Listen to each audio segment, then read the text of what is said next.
Assalamu alaikum dear students, my name is Rehan Khurshid and I am your maths teacher. Today we will solve some more problems of exercise 1.3 of class 10th unit number 1 quadratic equations. Let's start our lecture.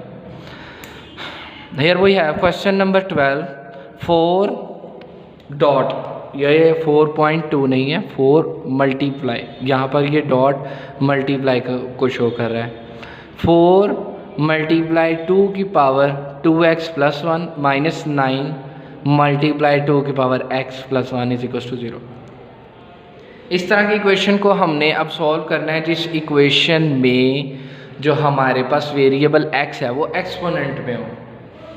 ठीक है, तो इसको solve करने का क्या तरीका होता है? सबसे पहले आपने जो एक्सपोनेंट हमारे पास यहाँ दी गई है 2 की पावर 2x प्लस 1, इसमें से आपने 2 की पावर 2x अलहदा कर लेना है और 2 की पावर 1 अलहदा कर लेना है। ठीक है, इसमें आप ये देखें कि पावर जो है वो ऐड हो रही थी, बट जब हमने उनको अलग अलग किया यहाँ पर तो उनके दरमियान मल्टीप्लाई लगाया। क्यों? क्योंकि हमारे पास मैथ्स के अंदर रूल होता है अगर बेसिस सेम हो तो पावर्स ऐड होती हैं, तो अगर इन दोनों की पावर्स को ऐड किया जाए तो वो आएगा 2x प्लस 1। तो लिहाजा हम इस फॉर्म से इस फॉर्म में भी कन्वर्ट कर सकते हैं और इस फॉर्म से इसमें भी कन्वर्ट किया जा सकता है। तो सबसे पहले हम इसको 2 की पावर 2x को अलहदा करेंगे और 2 की पावर 1 को अलहदा करेंगे, बाकी सारा वैसे का वैसे ही आएगा। नेक्स्ट हमारे पास क्या होगा, 4 2s are 8 हो जाएगा हमारे पास, और जो हमारे पास 2 की पावर 2x है इसकी हम x पावर को अंदर रख लेंगे और 2 पावर को बाहर निकाल देंगे। हालांकि इसमें कोई भी हमने तब्दीली नहीं की, सिर्फ हमने ब्रैकेट का यूज़ किया है। तो ये यूज़ करने की वजह क्या थी? हमने अपने क्वेश्चन को एक क्वाड्रेटिक इक्वेशन में कन्वर्ट करना था, फिर हमने उसको सॉल्व करना था। तो अब हम यहाँ लेट कर लेंगे y = 2 की पावर x। तो जब y = 2 की पावर x लेट किया जाएगा तो यहाँ पर 8 वैसे ही आएगा। इस 2 की पावर x की जगह हम लिखेंगे y और ऊपर स्क्वायर y स्क्वायर, माइनस 9 वैसे ही इस 2 की पावर x की जगह भी क्या लिखा जाएगा, y plus 1 is equal to 0। तो यहाँ से हमारे पास एक क्वाड्रेटिक इक्वेशन आ जाएगी। अब चाहे तो आप फैक्टराइजेशन करें चाहे क्वाड्रेटिक यूज़ करें, आपके पास आंसर यही आएंगे जो हमारे यहाँ पर फैक्टराइजेशन के ज़रिए आए हैं, वो आप क्वाड्रेटिक के ज़रिए भी कर सकते हैं।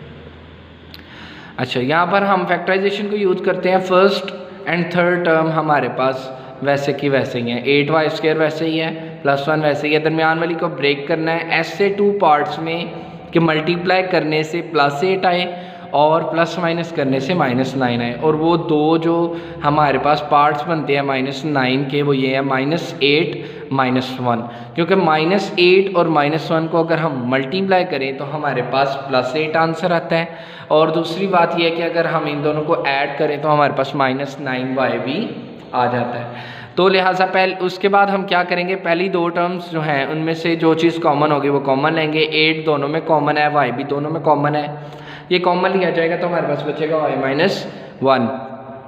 उसके बाद जो सेकंड 2 है उन दोनों में से कुछ भी कॉमन नहीं आता, तो एटलीस्ट 1 तो कॉमन होता है सबके अंदर, तो -1 कॉमन आ जाएगा। ये y हमारा नेगेटिव से पॉजिटिव हो जाएगा और 1 हमारा पॉजिटिव से नेगेटिव हो जाएगा क्योंकि हमने -1 कॉमन लिया। उसके बाद ये सेम वालों को हम एक दफ़ा लिख लेंगे और जो सेम नहीं है ये 8y - 1 इसको इकट्ठा करके इधर लिख लेंगे इज इक्वल टू 0। तो यहाँ से क्या है हमारे पास कि y - 1 जो है वो भी इज इक्वल टू 0 है, या फिर 8y - 1 जो है वो इज इक्वल टू 0 है। तो यहाँ से हमारे पास -1 जो है वो दूसरी साइड पे जाके +1 हो जाएगा, y का आंसर आ जाएगा 1, और दूसरी साइड पे हमारे पास 8y - 1 इज इक्वल टू 0 है, 8y उधर ही रहेगा, 1 माइनस का उधर जाके प्लस का हो जाएगा, और 8y के साथ मल्टीप्लाई हो रहा है उधर जाके डिवाइड हो जाएगा। तो अब हमने सॉल्व तो कर लिया क्वाड्रेटिक बना के, अब जो हमारे पास सब्स्टिट्यूशन हमने लेट की थी वो अब हमने वापस पुट करनी है। तो हम पुट करेंगे y = 2 की पावर x, यहाँ आ जाएगा 2 की power x is equal to 1, यहाँ पर आ जाएगा 2 की power x is equal to 1/8। तो फिर क्या करेंगे, हम पहले इसको सॉल्व करते हैं। 1 को हमने एक ऐसी बेस के अंदर कन्वर्ट करना है जो मतलब ये 2 बेस है ना यहाँ पर हमारे पास लेफ्ट साइड पे, तो हम कोशिश करेंगे कि हम 1 को 2 बेस में कन्वर्ट करें। तो अब 1 को तो हम यहाँ पर लिख सकते हैं 5 की पावर 0, वो भी 1 होती है, किसी भी नंबर की पावर जो है वो 0 1 होती है।